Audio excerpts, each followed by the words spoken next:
সালে এখন পর্যন্ত আমাদের বলা হয়েছে তোমাদের মানে যেখানে ইচ্ছুক সেখান থেকে তোমরা মনোনয়নপত্র নিতে পারো।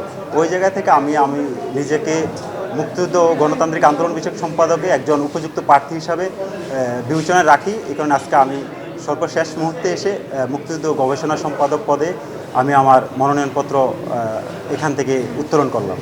আর বিগত ফ্যাসিস্ট সরকারের আমলে 2018 সাল থেকে এখন পর্যন্ত আমি বাংলাদেশের যত গণতান্ত্রিক আন্দোলন, কোটা সংস্কার আন্দোলন থেকে শুরু করে ফ্যাসিস্ট বিরোধী আন্দোলনে সর্বোচ্চ ভূমিকা রাখছি। এমনকি আপনারা যদি দেখতে পারেন আমার হাতে একটা স্কেচ আছে, যেটা গণতান্ত্রিক একটা আন্দোলনে ছাত্রদল আয়োজিত যে পথযাত্রা, এখানে পথযাত্রার আন্দোলনে আমি আহত হয়েছি।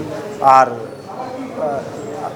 সাম্প্রতিক সময়ে ঢাকা বিশ্ববিদ্যালয়ে যখন জাতীয় সঙ্গীতের অবমাননা করা হয়, সেই জাতীয় সঙ্গীতের ঢাকা বিশ্ববিদ্যালয়ে সকল শিক্ষার্থীদের নিয়ে যে মুভমেন্ট ঢাকা বিশ্ববিদ্যালয়ের রাজু ভাস্কর্যের পাদদেশে হয়, সেই রাজু ভাস্কর্যের পাদদেশে ওই মুভমেন্টের নেতৃত্ব আমি মোহাম্মদ সাকিব বিশ্বাস ওই মুভমেন্টের নেতৃত্ব দিয়েছি।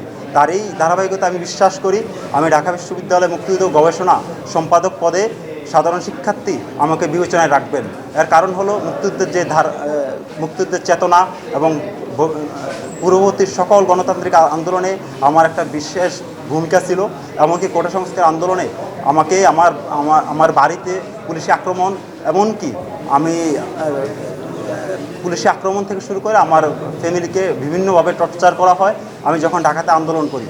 আরেকটা হলো আমি 2019 সাল পরবর্তী যখন ঢাকা বিশ্ববিদ্যালয়ে বিজয় একাত্তর হলে অবস্থান করছিলাম, এমনকি যখন সাধারণ শিক্ষার্থীদের বিভিন্ন আন্দোলনে আমি অংশগ্রহণ করি, ঠিক তখনই বিজয় একাত্তর হল ছাত্রলীগের তৎকালীন সাধারণ সম্পাদক আমাকে এক কাপড়ে হল থেকে বের করে দিতে বাধ্য হয়। কারণ হলো আমি বাংলাদেশ জাতীয়তাবাদী ছাত্র দলের একজন সক্রিয় কর্মী।